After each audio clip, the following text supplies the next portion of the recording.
ನಮಸ್ಕಾರ, ಸುಧಾಸ್ ಕಿಚನ್ಗೆ ಸ್ವಾಗತ. ಈಗ ನಾವು ಸಿಂಪಲ್ಲಾಗಿ ಅಷ್ಟೇ ರುಚಿಕಟ್ಟಾಗಿ ಬದನೆಕಾಯಿ ಎಣ್ಗಾಯಿ ಮಾಡೋದು ಹೇಗೆ ಅಂತ ನೋಡೋಣ. ಇದಕ್ಕೆ ಕಡಿಮೆ ಪದಾರ್ಥಗಳೇ ಬೇಕಾಗುತ್ತೆ. ನಾನಿಲ್ಲಿ 3 ಟೇಬಲ್ ಸ್ಪೂನಷ್ಟು ಶೇಂಗಾ ಬೀಜ ತಗೊಂಡಿದ್ದೀನಿ, ಹುರಿದು ಸಿಪ್ಪೆ ತೆಗೆದು ಇಟ್ಕೊಂಡಿರೋದು. 1 ಟೇಬಲ್ ಸ್ಪೂನಷ್ಟು ಹುರ್ಗಡ್ಲೆ ಪುಟಾಣಿ, ಗುರೆಳ್ಳು ಅಥವಾ ಹುಚ್ಚೆಳ್ಳು ಅಂತಾರಲ್ಲ ಅದು. ಇದು 3 ಟೇಬಲ್ ಸ್ಪೂನಷ್ಟು ಹುರಿದಿಟ್ಕೊಂಡಿರೋದು. ಇದನ್ನೀಗ ಪುಡಿ ಮಾಡ್ಕೊಳ್ಳೋಣ.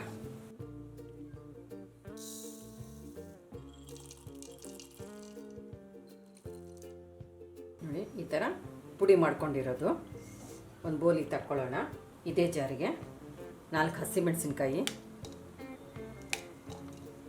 ಶುಂಠಿ ಸ್ವಲ್ಪ, 1 ಗಡ್ಡೆ ಬೆಳ್ಳುಳ್ಳಿ, ಸ್ವಲ್ಪ ಕೊತ್ತಂಬರಿ ಸೊಪ್ಪು, ಜೀರಿಗೆ ಒಂದು ಅರ್ಧ ಟೀ ಸ್ಪೂನಷ್ಟು ತರಿಯಾಗಿ ಪೇಸ್ಟ್ ಮಾಡ್ಕೊಳ್ಳೋಣ. ನೀರು ಹಾಕೋದು ಬೇಡ. ನೋಡಿ, ಇಷ್ಟು ತರಿಯಾಗಿ ಇರಬೇಕು. ನಾನಿಲ್ಲಿ ಒಂದು ದೊಡ್ಡ ಸೈಜಿನ ಈರುಳ್ಳಿನ ಸಣ್ಣದಾಗಿ ಹೆಚ್ಕೊಂಡಿರೋದು. ಹಸಿಯಾಗೆ ಈರುಳ್ಳಿ ಹಾಕ್ಕೊಳ್ಳೋದು, ಇದಕ್ಕೆ ಬೇಗನೂ ಆಗುತ್ತೆ, ಇದು ಅಷ್ಟೇ ರುಚಿಕರವಾಗಿರುತ್ತೆ. 2 ಟೊಮೆಟೊ ಸಣ್ಣದಾಗಿ ಹೆಚ್ಕೊಂಡಿದ್ದೀನಿ. ರುಚಿಗೆ ತಕ್ಕಷ್ಟು ಉಪ್ಪು. ನಾನಿಲ್ಲಿ ಅರ್ಧ ಟೀ ಸ್ಪೂನಷ್ಟು ಬ್ಯಾಡಿಗೆ ಖಾರ ಬಳಸ್ತಾ ಇದ್ದೀನಿ. ಇದು ಖಾರ ಇರಲ್ಲ. ನಿಮಗೆ ಇದು ಬೇಡಾದರೆ ಹಸಿಮೆಣಸಿಗೆ ಅಷ್ಟೇ ಹಾಕ್ಕೊಂಡು ಖಾರನ ಸ್ಕಿಪ್ ಮಾಡ್ಕೋಬೋದು. ನಾನು ಇದು ಕಲರಿಗೋಸ್ಕರ ಹಾಕ್ತಾ ಇರೋದು. ಹಸಿಮೆಣಸಿನ್ಕಾಯಿ ಪೇಸ್ಟ್ ಹಾಕ್ಕೊಳ್ಳೋಣ. ಸಣ್ಣ ನೆಲ್ಲಿಕಾಯಿ ಗಾತ್ರದ್ದು ಹುಣಸೆಹಣ್ಣಿನ ರಸ. ಟೊಮೆಟೊ ಅಷ್ಟು ಹುಳಿ ಇಲ್ಲ, ಅದರಿಂದ ಹುಣಸೆ ರಸ ಹಾಕ್ತಾಯಿದ್ದೀನಿ. ಹುಣಸೆ ರಸ ಹಾಕೋದ್ರಿಂದನೇ ಎಣ್ಣೆಗಾಯಿ ಟೇಸ್ಟು ಚೆನ್ನಾಗಿರುತ್ತೆ. ಬೆಲ್ಲ 1 ಟೇಬಲ್ ಸ್ಪೂನಷ್ಟು ಬೆಲ್ಲ ಇದೆ. ಶೇಂಗಾ, ಹುರ್ಗಡ್ಲೆ ಮತ್ತು ಗುರೆಳ್ಳು ಪುಡಿ ಹಾಕ್ಕೊಳ್ಳೋಣ. ನಾನಿಲ್ಲಿ ಒಂದು ಅರ್ಧ ಹಾಕ್ಕೊಳ್ತಾ ಇದ್ದೀನಿ. ಕಲಿಸ್ಬಿಟ್ಟು ನೋಡಿ, ಮತ್ತೆ ಬೇಕನ್ಸಿದ್ರೆ ಹಾಕ್ಕೊಳ್ಳೋಣ. ಚೆನ್ನಾಗೀಗ ಮಿಕ್ಸ್ ಮಾಡ್ಕೊಂಡ್ಬಿಡೋಣ.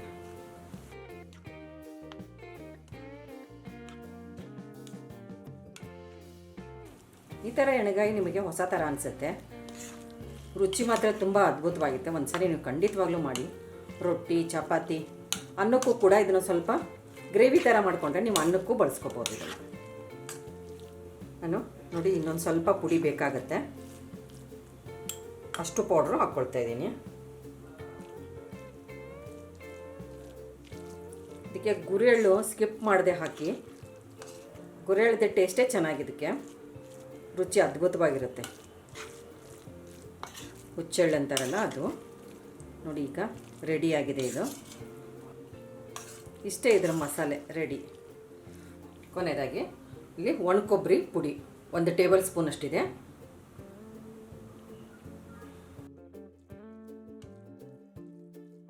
ಚೆನ್ನಾಗಿ ಮಿಕ್ಸ್ ಮಾಡ್ಕೊಂಡ್ಬಿಡೋಣ. ಬದನೆಕಾಯಿ ನಾನು ಅರ್ಧ kg ಬದನೆಕಾಯಿ ತೊಗೊಂಡಿರೋದು. ನೋಡಿ, ಈ ಥರ ಒಂದರಲ್ಲಿ 4 ಭಾಗ ಮಾಡಿ ಹೆಚ್ಚಿಟ್ಕೊಂಡಿರೋದು. ನೀರಿಗೆ ಉಪ್ಪು ಹಾಕಿದ್ದೀನಿ, ಯಾಕಂದರೆ ಒಳಗಡೆಗೆಲ್ಲ ಕಪ್ಪಾಗುತ್ತೆ. ಉಪ್ಪು ಹಾಕಿದರೆ ಕಪ್ಪಾಗಲ್ಲ, ಕ್ಲೀನಾಗಿರುತ್ತೆ. ಈಗ ತುಂಬ್ಕೊಳ್ಳೋಣ. ಈಗ ಬದನೆಕಾಯಿ ಮಸಾಲೆ ಹಾಕ್ಕೊಳ್ಳೋಣ. ಈ ಥರ 1 ಸ್ಪೂನ್ ಹಾಕಿ 4 ಭಾಗ ಹೀಗೆ ಸೀಳ್ಬಿಟ್ಟು ಹಾಕ್ಕೊಳ್ಳೋಣ. ಪೂರ್ತಿ ಒಳಗಡೆವರೆಗೂ ಮಸಾಲೆ ಹೋಗಬೇಕು. ಹಾಕಿ ತುಂಬ್ಕೊಳ್ಳೋಣ.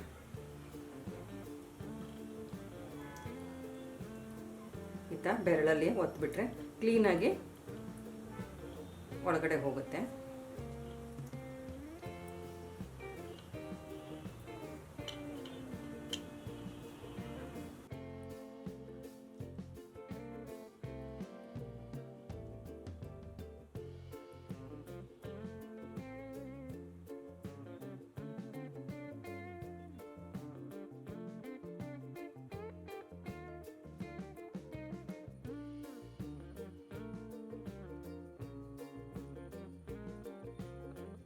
ಮಸಾಲೆ ಎಲ್ಲ ತುಂಬಿರೋದು. ಈಗ ಒಗ್ಗರಣೆ ಹಾಕ್ಕೊಳ್ಳೋಣ. ಎಣ್ಣೆ ಹಾಕ್ಕೊಳ್ಳೋಣ. ಎಣ್ಣೆ ಕಾಯ್ದಿದೆ. ಈಗ ತುಂಬಿಟ್ಕೊಂಡಿರೋ ಬದನೆಕಾಯಿ ಹಾಕ್ಕೊಳ್ಳೋಣ.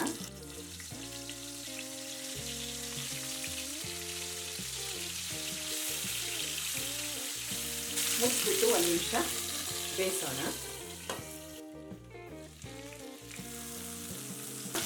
ಎಣ್ಣೆಯಲ್ಲೇ ಮೆತ್ತಗಾಗಿದ್ದಾವೆ ಬದನೆಕಾಯಿ.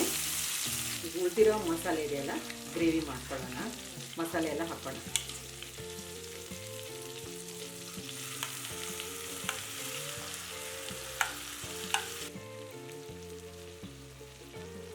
ಓಕೆ, 1 ಕಪ್ನಷ್ಟು ನೀರು ಹಾಕ್ಕೊಂಡಿದ್ದೀನಿ. ಮೆತ್ತಿಗೆ ಬೇಯಿಸ್ಕೊಳ್ಳೋಣ. ಲೋ ಫ್ಲೇಮಲ್ಲೇ ಇಟ್ಕೊಂಡು ಮೆತ್ತಿಗೆ ಬೇಯಿಸ್ಕೊಳ್ಳೋಣ. ತಟ್ಟೆ ಮುಚ್ಚಿ ನೋಡೋಣ. ಎಣ್ಣೆಗೆ ಬದನೆಕಾಯಿ ರೆಡಿಯಾಗಿದೆ ನೋಡಿ, ಎಷ್ಟು ಸಾಫ್ಟಾಗಿ ಬೆಂದಿದೆ. ಗ್ಯಾಸ್ ಆಫ್ ಮಾಡ್ಕೊಳ್ಳೋಣ. ಈ ಥರ ನೋಡಿ, ಎಣ್ಣೆ ಹೊರಗಡೆ ಬರ್ತಾ ಇದೆ ಅಂದರೆ ಚೆನ್ನಾಗಿ ಬೆಂದಿದೆ ಅಂತ. ಮಸಾಲೆನೂ ಚೆನ್ನಾಗಿ ಬೆಂದಿರುತ್ತೆ, ಬದನೆಕಾಯಿನೂ ಚೆನ್ನಾಗಿ ಬೆಂದಿರುತ್ತೆ. ನೋಡಿ ಎಷ್ಟು ಮೃದುವಾಗಿದೆ, ಮೆತ್ತಗೆ ಬೆಂದಿದೆ. ರುಚಿನೂ ಅಷ್ಟೇ ಅದ್ಭುತವಾಗಿರುತ್ತೆ. ನೀವು ಇದನ್ನು ರೊಟ್ಟಿ, ಚಪಾತಿ, ಅನ್ನಕ್ಕೂ ಗ್ರೇವಿ ಮಾಡ್ಕೊಂಡಿರೋದ್ರಿಂದ ನಿಮ್ಮ ಅನ್ನಕ್ಕೆ ಚೆನ್ನಾಗಾಗತ್ತೆ. ನಮ್ಮ ಚಾನಲ್ಗೆ ಸಬ್ಸ್ಕ್ರೈಬ್ ಮಾಡಿ, ಬೆಲ್ ಐಕಾನ್ ಒತ್ತಿ ಹಾಗೂ ವಿಡಿಯೋಸ್ನ ಲೈಕ್, ಶೇರ್ ಮತ್ತು ಕಾಮೆಂಟ್ ಮಾಡಿ.